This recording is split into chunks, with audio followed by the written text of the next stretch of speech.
কাঠ নাকি সবজি?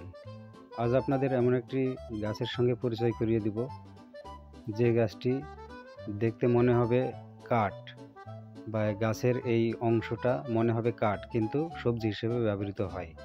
মানুষের শরীরে পুষ্টি উপাদানের চাহিদা পূরণের জন্য এই গাছটি বিশেষ ভূমিকা পালন করে থাকে, যা সবজি খাদ্য হিসেবে ব্যবহার হয়। গাছের নামটি মালয়েশিয়ান ভাষায় উবি বলা হয় এবং ইংরেজিতে বলা হয় ক্যাসাভা। গাছের প্রতিটি পাতা ৮-১০টি খাঁজে বিভক্ত।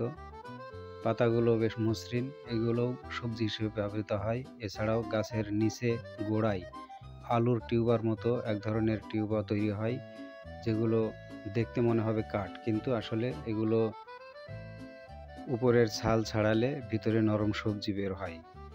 সবজিগুলো কিছুটা আলুর মতো, রান্না করলে আলুর মতো গলে যায়। যেটি দেখছেন এটি হলো সেই টিউবা। গাছের গোড়ায় এইরকম টিউবা তৈরি হয়।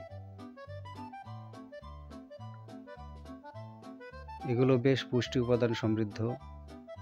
Vitamin C, sodium, zinc, copper ইত্যাদি গুণসম্পন্ন ভিটামিন রয়েছে এর ভিতরে। খেতে বেশ সুস্বাদুই বললে চলে।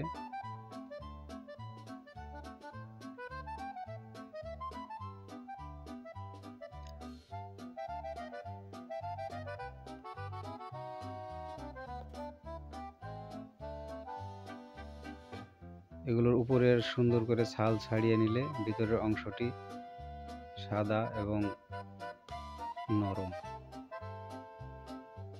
এগুলোকে ছোট ছোট করে কেটে সুন্দরভাবে পানি দিয়ে পরিষ্কার করে ধুয়ে এগুলো রান্না করলে সুস্বাদু খাবার হিসেবে ব্যবহৃত হয়। এছাড়াও এগুলো দিয়ে বিভিন্ন প্রকারের পিঠা, কেক, এমনকি বিস্কুট পর্যন্ত এগুলো দিয়ে তৈরি হয়।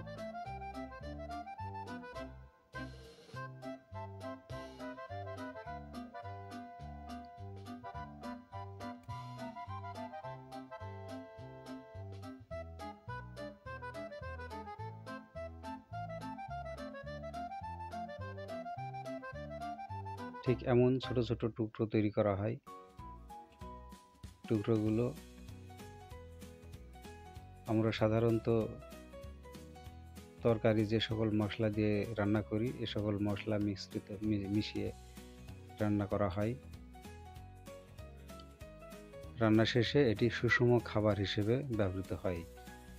এই ক্যাসাভা মাছ, মাংস সব কিছুর সাথেই মিশিয়ে রান্না করে খাওয়া যায়।